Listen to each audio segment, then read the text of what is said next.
오늘은 왕으로 오신 예수 그리스도라는 제목을 가지고 말씀의 은혜를 잠시 나누도록 할 거예요. 우리가 저번 주에 죄로 인해 하나님께 깨어진 우리 관계를 회복하기 위해 오신 그 제사장 예수님에 대해서 배웠어요.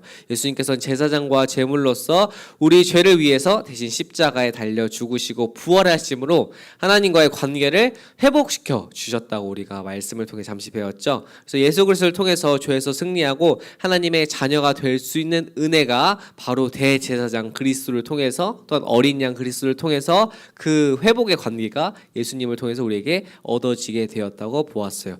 오늘은 왕이신 예수님에 대해서 살펴보려고 해요. 바울 선생님은 고린도 교회 보낸 편지를 통해서 왕이신 예수님의 사역을 잘 설명해 주고 있어요. 특별히 바울은 고린도 교회 성도들에게 예수님의 재림에 대해 강조를 했어요. 그리고 예수님께서 오셔서 하실 일들에 대해서 설명을 해 주셨어요.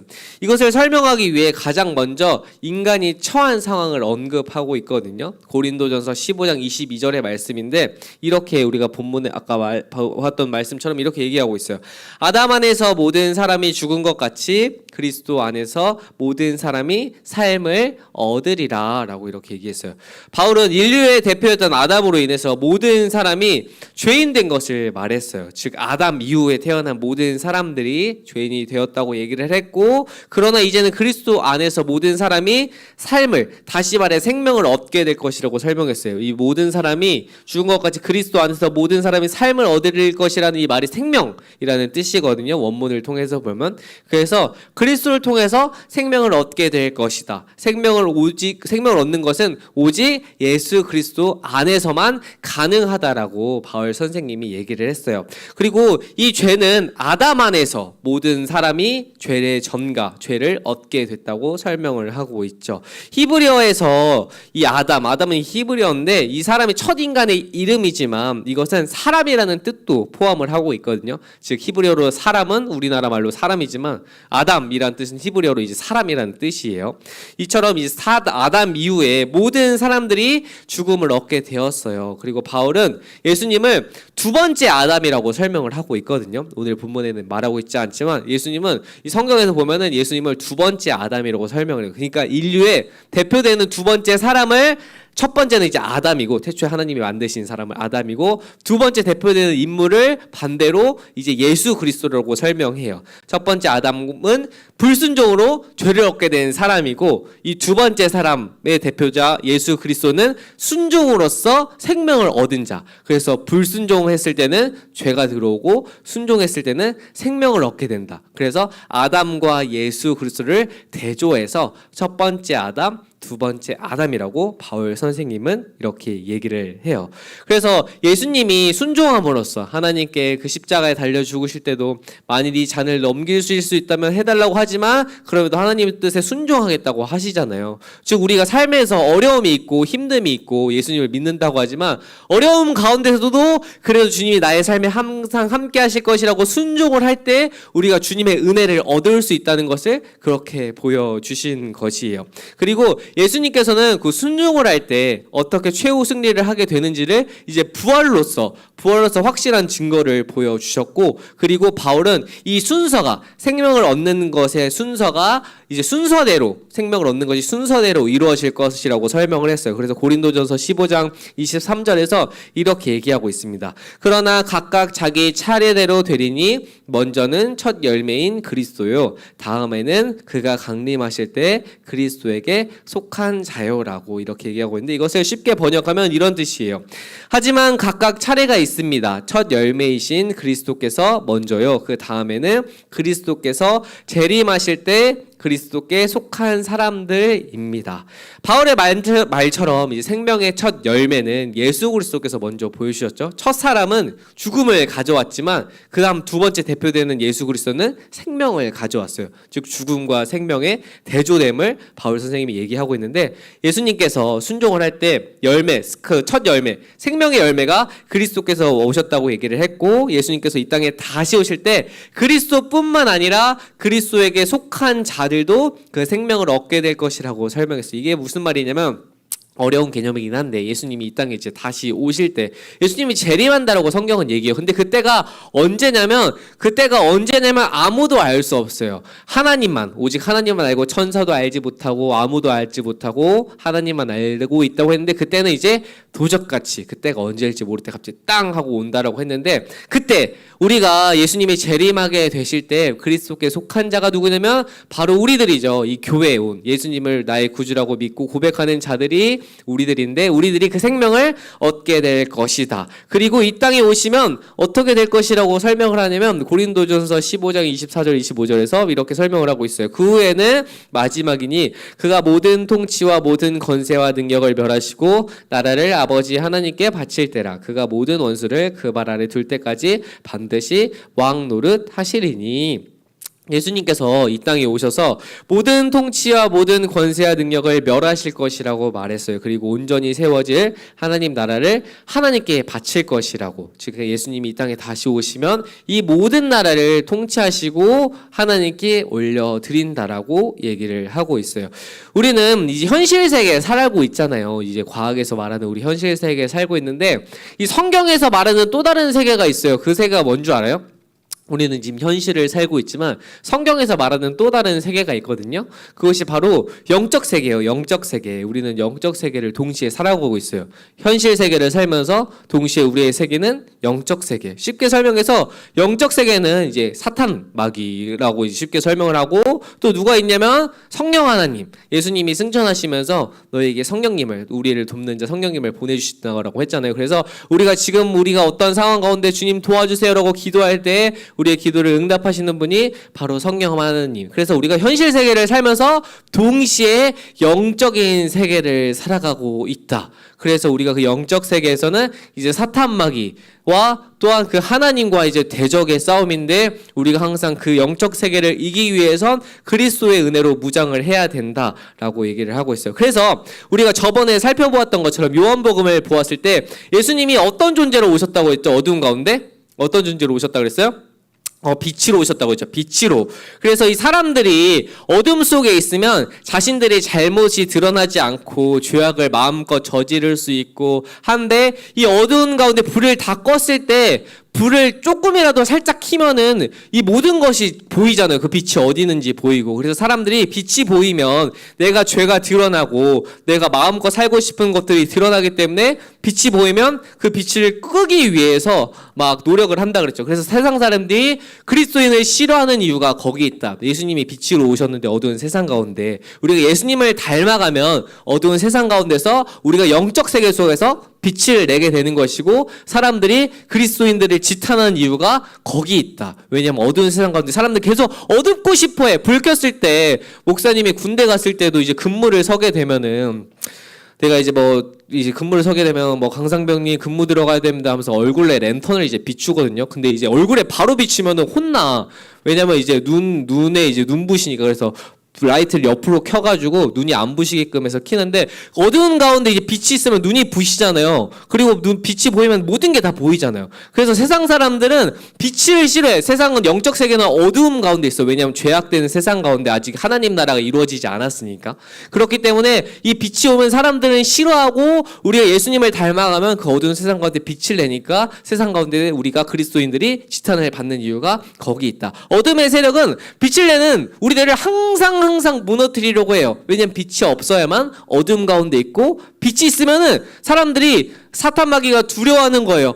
저 빛을 사람들이 따라가면 안 되는데, 저 빛을 통해서 우리가 뭘 잘못하고 있는지 깨달으면 안 되는데, 사람들이 몰라야 되는데, 몰라야만 우리가 어떠한 죄를 저지르는지, 어떠한 잘못을 저지르는지 알 수 없는데, 라고 하면서 그 사탄 마귀는 자꾸 어둠 속에 숨어 들어 싶어 하고 빛을 계속 끄려고 노력을 해요. 그래서 그 빛을 없애기 위해서 사탄 마귀는 우리를 공격하고, 우리는 아니야, 세상 가운데 빛과 소금으로 살아야 된다고 할 때 예수님이 빛으로 오셨던 것처럼 우리도 빛으로 살아야 된다고 하면은 우리가 더욱더 예수님을 닮아가려고 할 때 고난당하는 이유가 거기 있는 거야. 우리가 흔히들 생각하죠. 내가 왜 예수님을 믿는데 예수님을 믿고 교회 다니면 왜 공부도 더 잘하지 않고 내가 더 잘 살지 않고 왜 내가 더 세상 가운데 뽐내면서 살 수 없을까를 생각을 하잖아요. 우리는 흔히들 예수님을 믿으면 내 삶이 드라마틱하게 변하길 원하거든요. 근데 그러면 사실 우리는 교회를 말고 다른 데 가야 돼요. 다른 데. 교회 온다고 그게 나아지는 건 아니야. 근데 그런데 교회를 왜 오냐? 우리가 세상 가운데 정답을 알았어. 빛을 내야 된다는 그 사실을. 그렇기 때문에 우리 세상 가운데 빛을 내야 되고 그 빛을 내려고 할 때 사탄 마귀들은 우리를 계속 넘어뜨리려고 한다. 그렇기 때문에 우리는 그 영적인 공격을 계속 받고 있지만 그럼에도 포기하지 않을 수 있는 이유는 그게 정말 정답이기 때문에 우리가 그 힘든 시간을 인내하고 노력했을 때 예수님이 부활을 하시기 위해서 어떻게 하셨어요? 부활을 하신다는 것은 우리의 죄가 결국엔 사라지고 영원한 생명을 얻는 것이거든요. 예수님이 부활을 얻기 전에 어떻게 했어요? 십자가에 매달려서 계속 끝까지 고통을 당했잖아요. 그리고 어떻게 되게 됐어요? 고통의 마지막엔 죽음을 얻게 됐죠. 근데 정말 신기하게 죽음을 얻게 됐을 때 부활할 수 있는 증거가 되었고 죽으면서 이후에 부활하시면서 그 죽음의 죄를 승리하셨죠. 이게 하나님 나라의 그 세계 이치예요. 먼저 된 자가 나중되고 나중된 자가 먼저 되는. 근데 우리는 세상에 살아가면 항상 학교 다닐 때 어떻게 성적 순으로 매기죠. 0점 소수점까지 해서 1등, 2등, 3등. 그래서 우리는 순위에 살아가는 존재야. 세상의 시대는. 왜냐면 월급, 순위, 대학교. 우리 목사님 다닐 때도 서울 11개 대학. 처음엔 3개 대학 스카이 있고 그 서성한 이런 거 있잖아. 11개 대학 가야 된다. 이 순위를 매겨. 대학교부터 등급을. 그래서 너 어디 대학교 갔어? 나 연대 갔는데 나는 저기 숭실대인데, 숭실대가 안 좋다는 건 아니지만, 나 저기 지방에 있는데, 이것처럼 등급을 매기는 걸 굉장히 좋아해, 우리나라 사람들은, 또 세상 사람들은. 그렇기 때문에, 이 하나님 나라의 이치는 달라. 왜냐면, 먼저 된 자가 나중되고, 나중된 자가 먼저 된 거. 근데 예수님이 승리하기 위해서 어떻게 했어요? 결국 죽으셨잖아요. 죽으면서 승리를 하게 됐잖아요. 그러니까 하나님 나라의 세계와 현실 세계가 다르기 때문에, 우리가 세상 가운데 주님을 믿으면, 나도 왜 세상 가운데서 1등을 못하고 왜 잘나지 못할까? 주님을 믿어도 별다를 거 없네 라고 하면서 교회를 떠나가는 이유가 거기 있는 거야. 근데 우리가 말씀을 올바로 알아야 되거든요. 당연히 주님을 올바로 믿을 때 복이 임하기도 하지만 우리는 그 정답을 알고 있어요. 그 정답을 알고 있는데 그 정답의 세계가 우리의 그 순서에 이 시간적인 순서와 또한 그 어떠한 잘하는 이 순서를 매겨놓는 그런 세계가 아니기 때문에 우린 가끔 헷갈려. 우리가 잘나서 지금 이 자리에 나와서 주님을 예배하는 게 아니고 우리가 주님을 사랑할 때 너가 잘났기 때문에 너가 예쁘고 키 크고 멋있고 공부 잘하고 그렇기 때문에 사랑한 게 아니고 그저 사랑해 주시는 거잖아요. 우리가 이런 주님의 세계는 순서가 상관이 없어. 순위가 그냥 사랑하면 사랑하는 거고 그냥 구원받으면 그냥 구원받은 거 주님의 선물로. 근데 우리는 세상 가운데 살아가니까 이 하나님 세계와 현실 세계와 영적 세계의 다툼이 갈등이 일어나기 때문에 어떻게 우리가 이 주님의 믿음을 지키면서 세상 가운데 살아가야지라고 할 때 그런 가치관들이 부딪히게 되면 내가 주님을 믿지만 왜 내 삶은 더 나아지지 않을까라고 그렇게 반문을 하다 보면 별거 없이라고 생각할 때가 있어요. 하지만 주님은 그렇게 오신 게 아니라 우리에게 생명을 주고 영원한 진리를 알려주기 위해서 오셨거든요. 죄에서 승리할 수 있는 이유가 예수 그리스도께만 있다는 그 사실을 알려주기 위해서요. 그래서 우리가 세상을 살아갈 때 이 현실 세계도 살고 있지만 동시에 영적 세계도 같이 살고 있다라고 했잖아요. 사단은 이것을 공격해요. 저에게도. 대호야, 너 목사님 안 해도 괜찮잖아. 그냥 세상 가운데 널리 살면 좋잖아 라고 생각을 했을 때 말했던 것처럼 목사님은 이 목사의 길을 포기하고 싶었던 적이 정말 많았어. 왜냐면 난 세상 가운데 잘 살고 싶고 좋은 차도 사고 싶고 그냥 떵떵거리면서 잘 사는 게 내 목표였기 때문에 그러고 싶었는데 이 자리에 온 것도 사실 주님의 은혜인 거죠. 이 현실에서 목사를 한다는 게 뭐가 대단하다고. 왜냐면 요즘은 주 4일째 근무한다고 하지만 우리는 주 6일째 근무, 우린 주 7일째 근무야. 왜냐면 월, 화, 수, 목, 금, 토, 주일까지 맨날 새벽 예배 있으니까 목사님들은 맨날 새벽 예배 나가서 기도하고 주말에 우리 6월 6일 날 너네 다 놀고 있을 때 목사님 교회 나와서 교사 컨퍼런스 하고, 또 이제 금요일에 금요 비전기도회 하고, 다들 금토일 황금 연휴 때 놀러 갈 때 목사님 뭐해? 예배하고. 우리 목사님들 다들 가정 있지만 어떻게 놀러 가? 예배하고. 다 예배하고 주님을 예배하기 위해서 그렇게 살잖아. 그래서 목사님은 포기하고 싶을 때가 정말 많았어요. 왜냐면 나도 세상 가운데 캠핑 가고 놀고 싶고 가족들과 잘 지내고 싶은데 이게 도대체 뭐라고 난 이렇게 얽매이면서 살아야 될까라고 생각을 할 때 주님이 나에게 주신 것이 그게 전부가 아니라는 걸 깨달았어요. 그게 전부가 아니고 내가 이 땅에 순종했을 때 하나님이 보시기에 그냥 나를 아무도 인정해주지 않더라도 하나님이 보시기에 그래 너가 잘했고 그 자리에서 너의 역할을 잘했다라는 칭찬받을 수 있는 하나님께 인정받을 수 있는 삶을 살아낸다면 내가 이 어두운 세상 가운데 빛을 조금이라도 밝혀내고 그 빛을 통해서 하나님으로 인도할 수 있는 그 거룩한 길을 할 수 있다면 나는 그걸로 족하다라는 뜻으로 이렇게 나와서 하고 있어요. 하지만 현실을 바라보면 슬플 때도 있죠. 이제 친구들이나 결혼한 친구들 맨날 주말마다 놀러가고 대호야 너도 같이 놀러 갈래? 라고 하면 나는 교회 가서 예배해야 돼 라고 이렇게 행복하게 말할 때마다 속으로는 슬프지만 그럼에도 주님을 믿을 수 있었던 그 주님을 믿어가는 그 이유는 주님께서 우리의 삶을 선한 뜻으로 다스린다는 뜻이에요. 하나님께서 죄에서 승리를 했기 때문에 말했던 것처럼 우리가 주님을 믿는다고 해도 세상 가운데 드라마틱하게 막 달라지지는 않아요. 뭐 갑자기 로또를 당첨되거나 뭐 알라딘의 램프처럼 우리의 삶이 더 좋아지거나 뭐 한남더 힐에서 살거나 뭐 아이유가 돈을 잘 벌어서 좋은 아파트에 살았다더라. 너네가 결혼할 때 난 이제 어떻게 살아가지? 라고 생각할 때 주님을 믿는다고 나아지진 않지만 그럼에도 주님께서는 그 영적 세계 가운데 우리가 삶으로 승리할 수 있게 도와주시거든요. 그런데 우리는 왜 실패하고 그 가운데 인내하지 못하냐면 아브라함이 그 이삭을 99세 때 얻었을 때 그 전에 자신이 생각했을 때 하나님이 나에게 약속을 해주시고 민족을 주신다고 했는데 어떻게 했어요? 아브라함이 내가 기다려야지.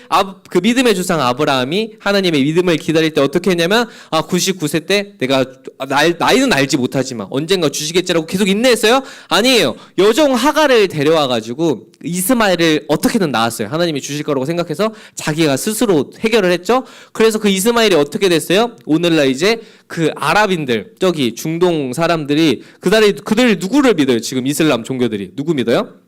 알라신을 믿잖아요. 그 아브라함 자손이에요. 아브라함 자손 그 알라신을 믿는 자들이 그렇게 아브라함도 결국 기다리지 못했을 때 죄를 낳았어요. 근데 그 죄가 엄청 커져 나갔죠. 지금. 근데 결국엔 승리했을 때 이삭을 낳았고 이삭을 통해서 예수님이 나타나게 되었고 예수님이 이 영적 세계 가운데 왕으로 오시게 되었잖아요. 우리가 세상 가운데 분명히 어렵고 힘들고 슬프고 하지만 그럼에도 우리가 인내하고 말씀을 지키며 나아갈 때 주님은 우리의 삶을 보장하실 것이고 그 주님의 선하신 뜻 가운데 나아갈 수 있는 그 길이 열리게 될 것이에요. 근데 우리가 인내하는 걸 너무 어려워해. 요즘은 더 그래. 왜냐면 쇼츠를 볼 때도 한 15초 넘어가면 이제 귀찮죠. 우리 친구들도. 한 3초, 4초. 우린 빠른 시대를 원하고 인스턴트 음식이 뭐야? 음식도 기다리는 게 귀찮아. 요즘 국밥은 코리안 인스턴트라고 하잖아. 그래서 국밥집도 가면은 5분 만에 주고 우리는 기다리는 걸 굉장히 힘들어해. 유튜브를 볼 때도 한 30분 넘어가면 요즘 귀찮다니까 사람들이 10분, 15분 이렇게 더 짧게 만들죠. 하지만 우리가 믿음의 여정 가운데 인내할 때 주님의 여정과 주님의 함께 하심을 기다리고 누릴 수가 있어요. 예수님이 그 십자가의 고난 중에서도 절대 포기하지 않고 끝까지 인내했을 때 부활로 승리한 것처럼 우리가 믿음의 여정을 걸어갈 때 여러분 힘들고 어려움이 있지만 그럼에도 주님이 정말 정답이고 빛으로 오셨다는 그 사실을 인내하고 끝까지 기다린다면 그것은 바보 같은 짓이 아니라 그거는 정말 진짜라는 사실을 우리 친구들이 경험했으면 좋겠어요. 삶에서 내가 끝까지 인내했을 때 말씀을 통해서 끝까지 인내했을 때 내 삶의 이 영적 세계 가운데 나도 예수 그리스도의 빛으로 이 어둠을 밝히리라 라는 그 믿음으로 나아가는 우리 고등부 모든 친구들이 되길 소망합니다. 왜냐하면 주님은 그러기 위해서 오셨고 왕으로서 이 모든 만물을 다스리고 있기 때문이에요. 그렇기 때문에 우리가 이것을 믿고 기다렸으면 좋겠어요. 우리 친구들이 이 진짜라는 것을 인내할 때 더 풍성히 경험하는 우리 고등부 모든 공동체가 되기를 주님의 이름으로 소망하겠습니다. 우리 말씀을 위해 기도하고 잠시 기도하는 시간을 가져보도록 할게요.